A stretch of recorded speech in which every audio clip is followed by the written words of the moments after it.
C37 Kedatangan Satria.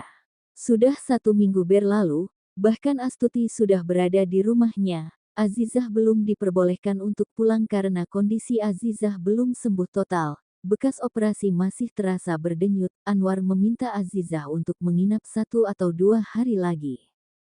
Bagaimana kondisimu? Apa yang kamu rasakan? Tanya Anwar. Sudah lebih baik dari kemarin. Aku akan memberikan suntikan 1 lagi untukmu. Jika ini berhasil kamu sudah boleh pulang. Tapi jika dosis ini berkurang mohon menunggu 2 hari lagi baru bisa pulang. Ujar Dr. Anwar. Azizah hanya mengangguk pelan dan mengerti yang dimaksud oleh Anwar. Karena merasa tubuhnya begitu sakit, bahkan untuk berbicara melalui telepon saja, Azizah tidak sanggup. Sehingga ia selalu mengabaikan panggilan dari Satria, tentu saja, membuat Satria begitu cemas. Der, der, der. Ponsel Azizah kembali bergetar, Satria memanggil Azizah, bahkan kali ini ia ingin VC dengan sang istri. Satria sangat merindukan Azizah, namun, hampir seminggu ini Azizah hanya membalas pesan Satria saja, tanpa menghiraukan panggilan dari sang suami. Sayang, tolong angkat. Aku merindukanmu, jangan biarkan aku menderita karena rinduku ini. Sebuah pesan ungkapan rindu diterima oleh Azizah. Mas, maaf, beberapa hari ini aku kembali sibuk, apalagi, dalam beberapa hari ini aku harus membawa ibu untuk pemeriksaan ulang kesehatannya. Sekali lagi, Azizah berbohong kepada suaminya. Setiap kali Azizah harus membohongi Satria, itu membuat Azizah merasakan sesak di dadanya. 1 minggu telah berlalu, entah berapa kebohongan yang telah diperbuat oleh Azizah kepada Satria. Waktu sudah mulai siang, Azizah sudah berbaring di ranjang lebih dari 1 minggu, bahkan seluruh tubuhnya merasa kaku. Azizah merasakan sakit pada bagian bekas operasi. Di tempat lain, di kediaman Purna, Astuti sudah dapat melakukan aktivitasnya seperti biasa, hanya saja, kali ini Astuti lebih banyak diam, apalagi, saat ini Azizah sedang tidak ada di rumah, membuat Astuti begitu bahagia. Apa yang membuat Tante begitu bahagia? Astuti menoleh ke arah calon menantunya yang sedang memainkan ponsel di tangannya. Tidak ada, Tante hanya merasa bahagia saja, ungkap Astuti. Kapan Tante akan membawaku untuk melihat gaun pernikahan? Tunggu Satria kembali dari NY, kita akan pergi bersama. Seharusnya hari ini Satria akan pulang. Tante, aku takut kalau Satria akan menolaknya. Bella memegang tangan Astuti dengan raut wajah yang memelas. Tenang saja, selagi ada Tante, tentu saja Tante akan selalu berpihak kepadamu. Terima kasih Tante. Bella segera memeluk Astuti, dan mulai memperlihatkan senyuman jahatnya, di dalam pelukan wanita itu. Astuti dan Bella pun melanjutkan obrolan mereka tentang rencana selanjutnya. Mereka berencana untuk membuat Azizah pergi dari rumah Purna. Saran itu tentu saja dari Bella, tapi Astuti malah langsung menyetujuinya. Apa kamu yakin itu akan berhasil? Bukankah Satria sudah mulai menerima wanita itu? Tan, kalau Satria tidak mau meninggalkan Azizah, maka buat Azizah pergi dari kehidupan Satria. Caranya, tentu saja ada campur tangan aku akan membuat Azizah dan Satria berselisih, dan tentu saja Tante harus membantuku juga, Tante harus selalu di pihakku dan mendukungku. Ujar Bella dengan semangat. Kamu tenang saja sayang, Tante akan selalu mendukungmu. Sebagai balasan kamu sudah mendonorkan ginjalmu untuk Tante, maka tentu saja Tante akan membuat hidupmu bahagia, dan memberikan apa yang kamu inginkan. Pungkas Astuti. Betapa egoisnya mertua Azizah, ia menutup mata untuk melihat kebenaran, padahal yang melakukan 1000 kebaikan adalah menantu yang selalu ia benci dan yang tidak dianggapnya. Hari ini kamu nginap di sini saja, hari ini Satria pulang dari NY. Kebetulan Azizah juga lagi di desanya, Papa Satria sedang dinas ke Korea, jadi kamu bisa menginap di sini, berapa lama yang kamu mau. Makasih Tante, aku senang banget bisa memiliki ibu mertua yang begitu baik seperti Tante, tidak salah aku mendonorkan ginjalku untuk Tante yang begitu baik. Huik, Mau muntah rasanya berbicara terlalu manis untuk nenek lampir ini. Jangan harap kamu bisa membuat aku tertunduk padamu, seperti yang kamu lakukan kepada Azizah. Aku tidak akan membiarkanmu merasa selalu hebat. Setelah pernikahan itu terjadi, kamu akan tahu siapa nyonya di rumah ini. Ha, ha, ha. Bella tertawa dalam batinnya. Ia pun mulai muak terus-terusan bersikap manis di depan wanita tua itu. Tan, aku harus pergi ke rumah sakit. Hari ini aku ada jadwal pemeriksaan ulang. Ujar Bella. Mau tante temani sayang? Tidak perlu tante. Aku bisa pergi sendiri. Lagian tante, kan masih sakit. Aku tidak mau tante nanti kecapean. Dan itu membuatku sedih. Memang Bella rajanya bersilat lidah. Dan ia sangat pintar dalam berakting. Setelah berpamitan, Bella pun bangkit dari duduknya. Dan ia pergi meninggalkan rumah Purna. Sebelum ia pergi menemui dokter kandungan, terlebih dulu, Bella menghubungi Sandrina dan meminta wanita itu untuk menemaninya. Asteris. Malam pun tiba. Azizah semakin merasa gelisah, bahkan ia tidak bisa tidak memikirkan Satria, apalagi seharian ini Satria terus-terusan menghubungi Azizah.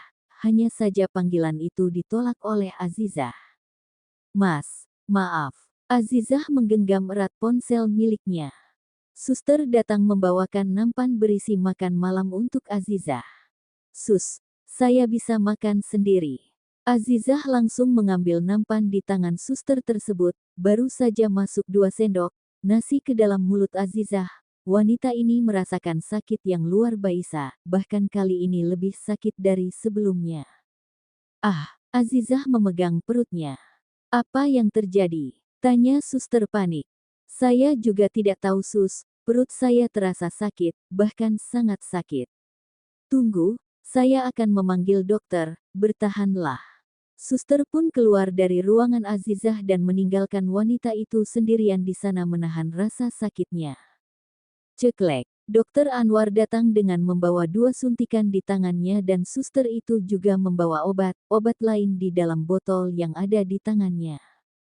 Dok, tolong saya, pinta Azizah yang merasakan sakit yang luar biasa. Tenang ya, ini hanya efek obat saja, setelah ini akan membaik, kamu tidak perlu takut, ini hanya efek obat saja. Ungkap Dokter Anwar. Namun, mendengar jawaban dari dokter membuat Azizah curiga, karena sudah seminggu ia merasakan sakit pada bagian perutnya, seharusnya, jika obat yang mereka berikan benar, pasti dia sudah membaik. Dok, bukankah dosis obat ini tidak boleh lebih dari 1 kali? Seru suster itu, langsung ditatap tajam oleh Anwar.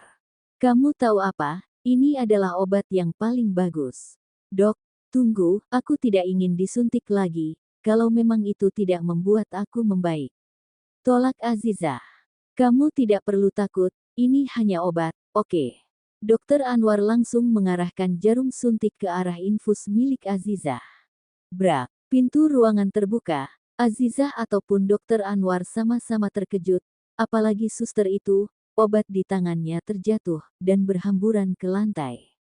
Mas Satria, lirih Azizah, pandangan Satria tertuju ke arah jarum suntik yang ada di tangan Anwar, netra Satria memerah, rahangnya mengeras, tangannya mengepal, ia berkali-kali menggertak giginya melihat pemandangan itu, di dalam ruangan yang asing di rumah sakit Purna.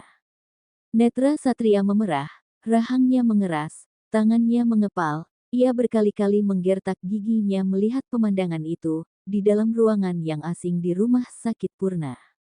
Beberapa jam sebelumnya, sebelum tiba di Jakarta lebih dulu, Satria mencoba menghubungi sang istri, namun, panggilan VC-nya berulang kali ditolak oleh Azizah. Karena penolakan itu, membuat Satria semakin kesal dan juga ikut cemas. Satria mencemaskan keadaan Azizah. Selama 1 minggu dia berada di NY, hanya Azizah yang ia pikirkan. Ia takut Azizah sedang dalam sebuah masalah yang mungkin tidak diketahui oleh Satria. Terlebih lagi, ia baru saja pulang ke desa gelap dengan alasan ibunya sakit, padahal hari itu Sunarsih nampak begitu sehat. Namun, Satria memilih untuk tenang, karena ia pun tahu, kesehatan seseorang siapa yang bisa menjamin, kapanpun sakit itu bisa datang. Mas, maaf, beberapa hari ini aku kembali sibuk. Apalagi, dalam beberapa hari ini aku harus membawa ibu untuk pemeriksaan ulang kesehatannya. Setelah mendapatkan balasan pesan Wa dari Azizah, Satria langsung panik dan khawatir, takut ibu mertuanya sakitnya tambah parah. Setelah Satria turun dari taksi, Satria memutuskan untuk naik bis menuju desa gelap, karena jika Satria pulang ke rumah, tujuannya akan terhambat, bahkan ia sudah yakin sang ibu tidak akan membiarkan Satria pergi dengan alasan apapun yang akan dibuatnya. Setelah perjalanan kurang lebih dari 5 jam menuju desa gelap, bahkan Satria menelpon Dika untuk menjemputnya di persimpangan jalan. Satria tidak menceritakan apa alasan ia kembali ke desa itu, padahal ia baru saja dari desa tersebut. Bahkan Dika tidak pernah menyinggung Azizah yang berada di desa tersebut, karena Satria berpikir mungkin Dika tidak pernah bertemu dengan Azizah. Satria langsung meminta Dika untuk mengantar dirinya ke rumah Sunarsi. Satria menyuruh Dika untuk pulang, karena Satria tidak ingin merepotkan pria satu anak itu. Assalamualaikum, ucap Satria dari luar berharap sang istri yang membuka pintu, dari luar terlihat begitu sepi dan sunyi. Waalaikumsalam, suara Sunarsih terdengar dari arah dapur, ia bergegas menuju pintu depan. Ceklek, nak Satria. Sunarsih terkejut, mendapati menantunya yang datang sendiri ke rumah dia. Setelah menyalami tangan Sunarsih, Satria dipersilahkan masuk. Awalnya Satria tidak curiga dengan keadaan rumah yang sepi, namun, Satria terus melihat ke arah Sunarsih yang baik-baik saja. Ibu sehat? Tanya Satria kemudian, setelah Sunarsih meletakkan cangkir teh di depan Satria. Alhamdulillah, ibu sehat nak Satria, sendiri. Mendengar pertanyaan itu tentu membuat Satria terkejut. Hanya saja ia tidak memperlihatkannya kepada Sunarsi. Iya bu, Satria datang bertemu dengan Paman Dika, ini Satria baru saja kembali dari NY, bu. Satria mau nanya, selama Satria di NY, apa Azizah pernah datang kemari? Tanya Satria, ia sengaja tidak langsung mengatakan yang sebenarnya. Azizah, ada apa dengannya? Kenapa kamu bertanya begitu, apa kalian ada masalah? Enggak, bukan begitu bu, karena sebelum Satria ke NY, katanya Azizah ingin pulang ke rumah ibu, biar di sini sama ibu selama Satria kerja. Pungkas pria ini yang berbohong, karena ia pun mengerti akan kondisi Sunarsih, ia takut membuat Sunarsih syok kalau mengatakan yang sebenarnya. Azizah tidak pernah pulang ke sini, setelah hari di mana kalian berkunjung, apa nak Satria belum pulang ke rumah? Hei, belum bu, Satria berencana menjemputnya kemari untuk memberi kejutan kepada Azizah. Tapi ternyata Azizah tidak di sini. Ini salah Satria tidak menelpon Azizah terlebih dulu. Sekali lagi Satria berbohong. Bagaimana ia bisa mengatakan jika ia tidak menelpon Azizah? Padahal panggilan itu sudah ditolak oleh Azizah berulang kali. Karena pesan Wa dari Azizah lah yakin Satria kalau sang istri memang pulang ke rumah Sunarsi. Kalau begitu, nak Satria tunggu di sini dulu, ibu akan menyiapkan makan siang untukmu, ujar Sunarsih yang hendak bangun. Tidak usah bu, Satria akan segera kembali. Satria takut Azizah menunggu di rumah, Satria akan segera pergi. Tidak mau bermalam dulu di sini, mungkin untuk menghilangkan rasa kelelahanmu. Tidak perlu bu, aku bisa beristirahat di dalam bis. Ya sudah, kalau begitu hati-hatilah, nak. Iya bu, Satria berpamitan dengan Sunarsih, melihat di depan Dika telah kembali membuat Satria bingung. Apa yang membuat paman kembali? Ponselmu tertinggal, kamu mau kemana lagi? Melihat koper yang ada di tangan Satria. Aku akan kembali ke Jakarta. Sekarang, Satria mengangguk, Dika segera menyuruhnya untuk masuk ke dalam mobil, tanpa bertanya apa tujuan Satria ke rumah Sunarsih.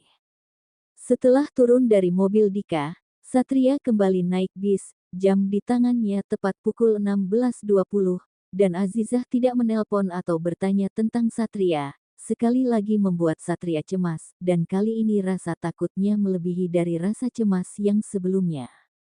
Di dalam perjalanan menuju Jakarta, Aldo menelpon Satria. Iya Do, bukannya lo udah kembali dari NY? Benar, ada apa? Di mana lo? Kenapa lo enggak ngabarin gue? Emang lo istri gue baru kembali dari desa gelap untuk menjemput Azizah. Apa? Terdengar suara Aldo yang begitu terkejut, membuat Satria penasaran. Kenapa kamu begitu terkejut? Apa ada yang salah?